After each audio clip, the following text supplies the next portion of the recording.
আজকের গুরুত্বপূর্ণ আঞ্চলিক সংবাদে সবাইকে জানাই স্বাগতম। আজ ২৬ জুলাই শনিবার। আজকের সকালের বিশেষ বিশেষ খবর হলো ৮১ কোটি টাকার নতুন জল প্রকল্প হচ্ছে শ্রীভূমি শহরে। রবিবার ভূমি পূজনে আসছেন মন্ত্রী জয়ন্ত মল্ল বড়ুয়া। আজ হাইলাকান্দিতে আসছেন সাংসদ গৌরব গগৈ। দুর্লভপুরের ভাঙ্গনস্থলে বসল ৩টি মেগা জিও টিউব। কাটিগড়ায় সিও সাব রেজিস্ট্রারের শিলসই জাল করার চক্র সক্রিয়, থানায় মামলা। হাইলাকান্দিতে বিদ্যালয়ের পিএম পোষণ চাল বরাদ্দ। কংগ্রেসের দখলে নিলামবাজার এপি। শ্রীভূমির গর্ব রাজন, হাতিকিরা থেকে চার্টার্ড অ্যাকাউন্টেন্ট হওয়ার খুশির জোয়ার।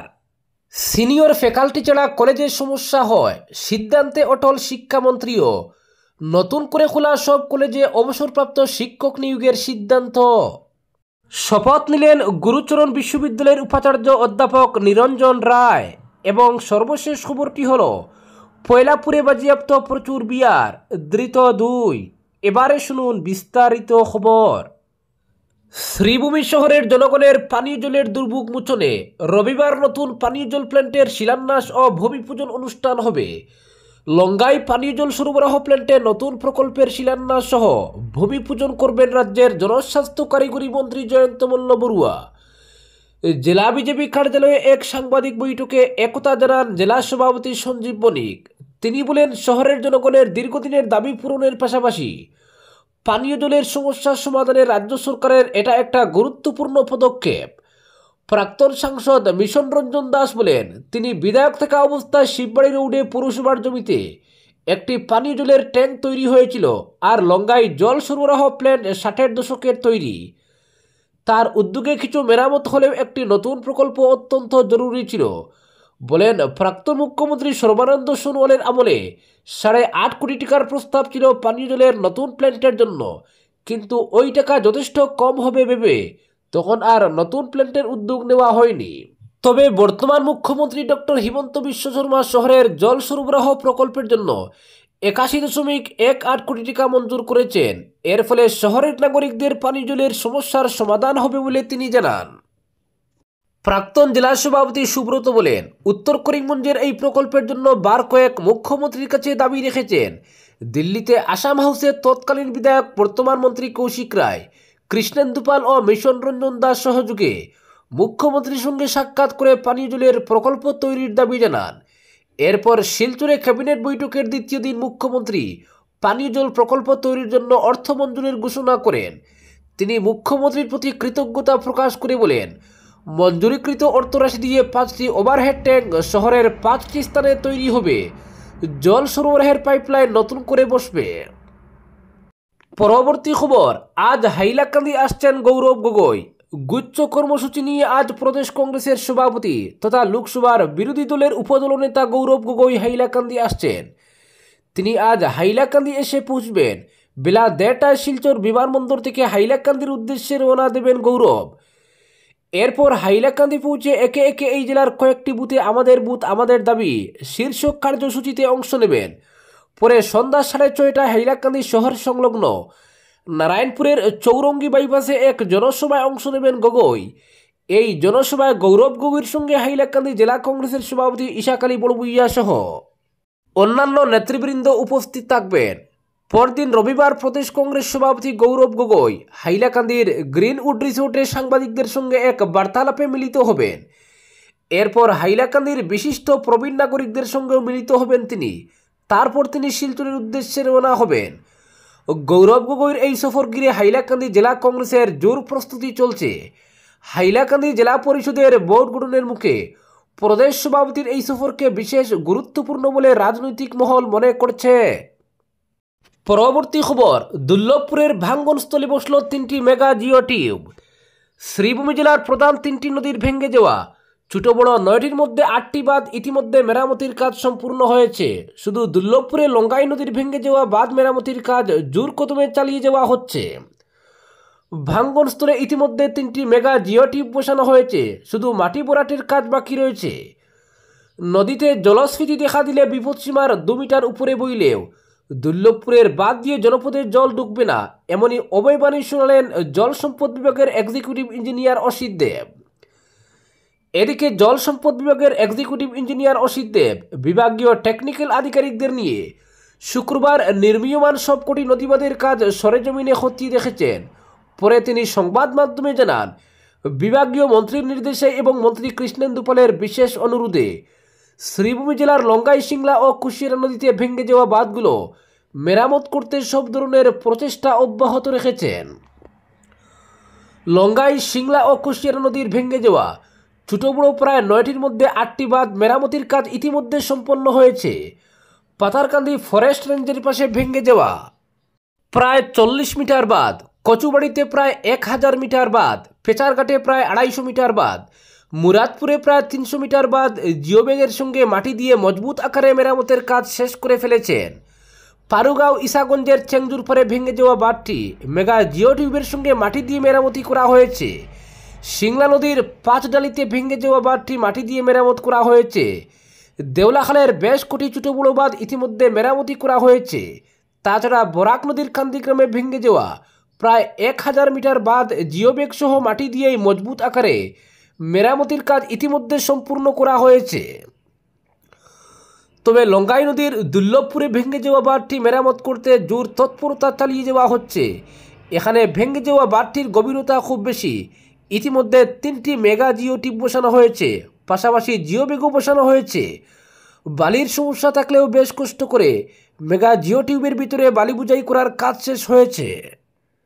অন্যদিকে দক্ষিণ করিমগঞ্জ বিধানসভা কেন্দ্রের গান্দাই ব্রাহ্মণ শাসন জিপির গান্দাইমুখ ও বাহাদুরপুর জিপির ভরিবন্ধে লঙ্গাই নদীর ভেঙে যাওয়া বাঁধ সংস্কারের নামগন্ধ নেই।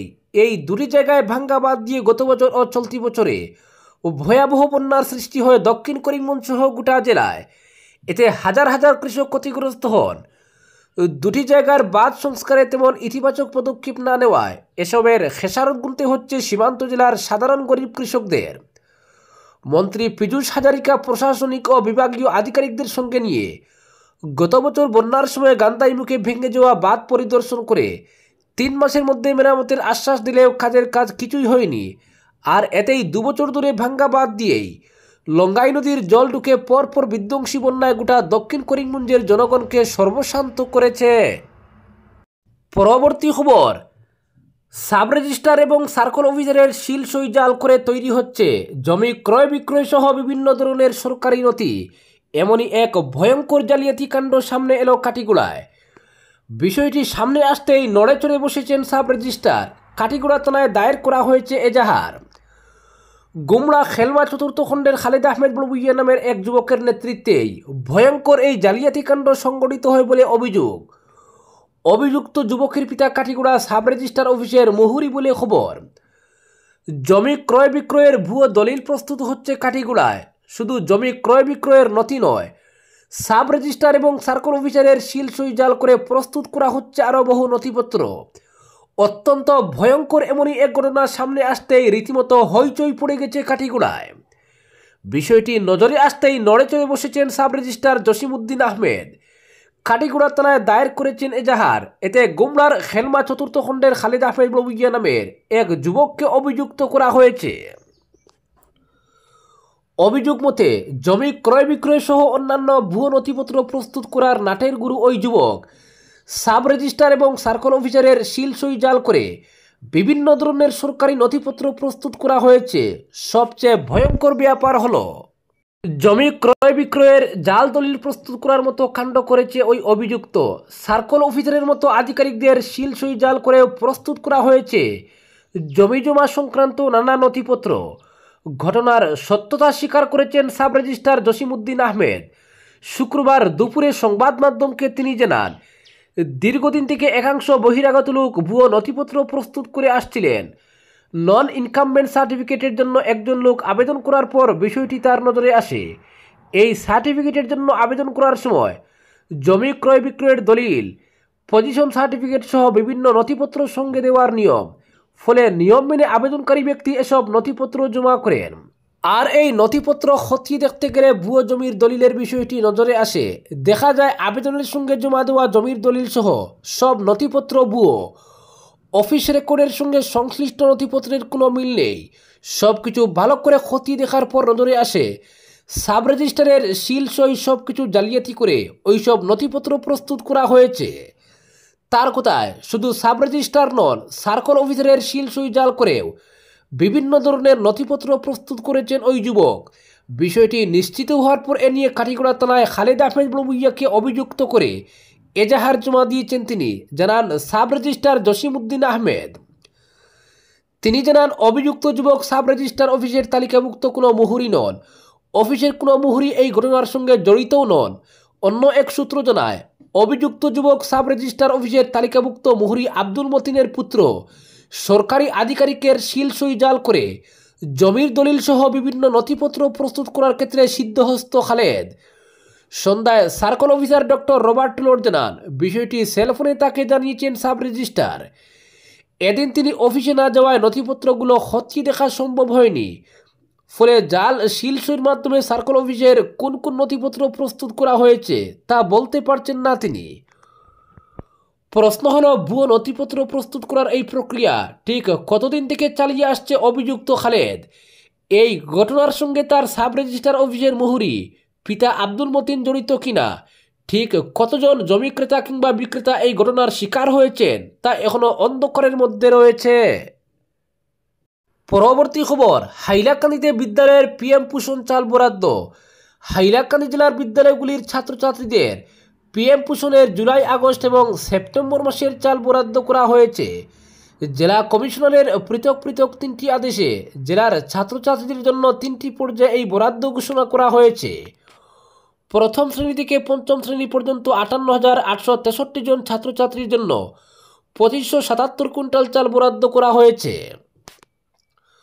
ষষ্ঠ শ্রেণী থেকে অষ্টম শ্রেণী পর্যন্ত 31,612 জন ছাত্রছাত্রীর জন্য 1811 কুইন্টাল 84 কেজি চাল বরাদ্দ করা হয়েছে। এছাড়া বালবাটিকা প্রকল্পে 5,635 জন ছাত্রছাত্রীদের জন্য 231 কুইন্টাল 2 কেজি চাল বরাদ্দ করা হয়েছে। উল্লেখ্য, জুলাই মাসের জন্য 5 দিন, আগস্ট মাসের জন্য 24 দিন এবং সেপ্টেম্বর মাসের জন্য 22 দিনের চাল বরাদ্দ করা হয়েছে। পরবর্তী খবর, প্রত্যাশা মতোই নিলামবাজার ব্লক আঞ্চলিক পঞ্চায়েত বোর্ড গঠন করল কংগ্রেস। নিলামবাজার ব্লকের আঞ্চলিক পঞ্চায়েতের সভানেত্রী নির্বাচিত হলেন জেরিম রাসিমা ইয়াসমিন এবং সহ সভাপতি হলেন নিজামুদ্দিন। শুক্রবার সকাল 10:30টায় শুরু হয়ে নিলামবাজার আঞ্চলিক পঞ্চায়েতের বোর্ড গঠন প্রক্রিয়া। আগে থেকে কংগ্রেস সংখ্যাগরিষ্ঠতা নিয়ে মজবুত আসনে বসেছিল। তারপরও শাসক দলের বয়ে এপি সদস্যদের নিয়ে বিরাট উৎকণ্ঠায় ছিল জেলা কংগ্রেস। কারণ যে কোনো সময় প্রলোভন দিয়ে এপি মেম্বারদের কিনে নিতে পারে শাসক দল। কথাটা শোনা গেল বোর্ড গঠনের পর আমিনুর রশিদের মুখ থেকে। তিনি প্রতিক্রিয়া ব্যক্ত করে বলেন, যদিও নিলামবাজার আঞ্চলিক পঞ্চায়েত বোর্ড গঠনে তাদের দলের সংখ্যাগরিষ্ঠতা, তবুও ভয় ছিল শাসক দলের। তবে শেষ পর্যন্ত বোর্ড গঠন করতে পেরে কৃতজ্ঞতা জানান দক্ষিণ করিমগঞ্জ কংগ্রেস দলের সর্বস্তরের কংগ্রেস কর্মীদের প্রতি। বিশেষ করে দক্ষিণ করিমগঞ্জ যুব কংগ্রেসের অক্লান্ত পরিশ্রমের কথা উল্লেখ করেন তিনি। বলেন, শাসক দল নিলামবাজার ব্লকের এপি বোর্ড গঠনের চেষ্টার কোনো ত্রুটি রাখেনি। তারা কংগ্রেস দলের এপি মেম্বারদের নানা প্রলোভন দিয়েছে, কিন্তু সফল হতে পারেনি। বলেন, এখন আর আগের মতো প্রলোভনে কেউ পা দেন না। কংগ্রেস নেতা হেলাল খান প্রতিক্রিয়া ব্যক্ত করে বলেন, নিলামবাজার ব্লকের এপি বোর্ড গঠনে ধর্মনিরপেক্ষতার জয় হয়েছে। অশুভ শক্তিকে পরাজিত করে শুভ শক্তির জয় হয়েছে। এই ব্লকের এপি সদস্যরা শাসক দলের সাম্প্রদায়িকতার রাজনীতি জলে ভাসিয়ে দিয়েছে। কেননা তারা শাসক দলের প্রলোভন অগ্রাহ্য করে নিজের দলের পক্ষে রয়েছেন। উল্লেখ্য, নিলামবাজার ব্লকের অধীনে রয়েছে মোট 17টি আঞ্চলিক পঞ্চায়েত সদস্য পদ। তার মধ্যে কংগ্রেসের 11টি, বিজেপি 2, নির্দল 2, এজিপি 1 এবং তৃণমূলের 1টি। সুতরাং এপি বোর্ড গঠনে আর ভোট গ্রহণের কোনো প্রয়োজন পড়েনি। এদিন ব্লক কার্যালয়ের কনফারেন্স হলে জেলা নির্বাচন আধিকারিক তথা নিলামবাজার উন্নয়ন ব্লকের আধিকারিক রৌশিনুল আলমের পৌরোহিত্যে বোর্ড গঠনের সভা অনুষ্ঠিত হয়। সভার শুরুতে আধিকারিক বোর্ড গঠনের সরকারি নিয়ম নীতি জানিয়ে দেন। সেই অনুযায়ী প্রথমে সভানেত্রী হিসেবে ফরিদকুনা আসিমগঞ্জ জিপির আঞ্চলিক পঞ্চায়েত সদস্য জেরিমা রাসিম ইয়াসমিনের নাম প্রস্তাব আসে। তাৎক্ষণিক উপস্থিত সকলে করতালি দিয়ে প্রস্তাবের সমর্থন জানান। একইভাবে উপসভাপতি হিসেবে জনকল্যাণ ফতেহপুর জিপির আঞ্চলিক পঞ্চায়েত সদস্য নিজামুদ্দিনের নাম প্রস্তাব ওঠে। এতে উপস্থিত সকলে সাদরে প্রস্তাব গ্রহণ করে সমর্থন জানান। এদিকে বরগুনার পৌর সভানেত্রী জেরিমা রাসিমা ইয়াসমিন ও সহসভাপতি নিজামুদ্দিনকে নিয়ে তাদের সমর্থকরা নীলামবাজার ব্লক আঞ্চলিক পঞ্চায়েত এলাকায় একটি বিজয় মিছিল বের করেন।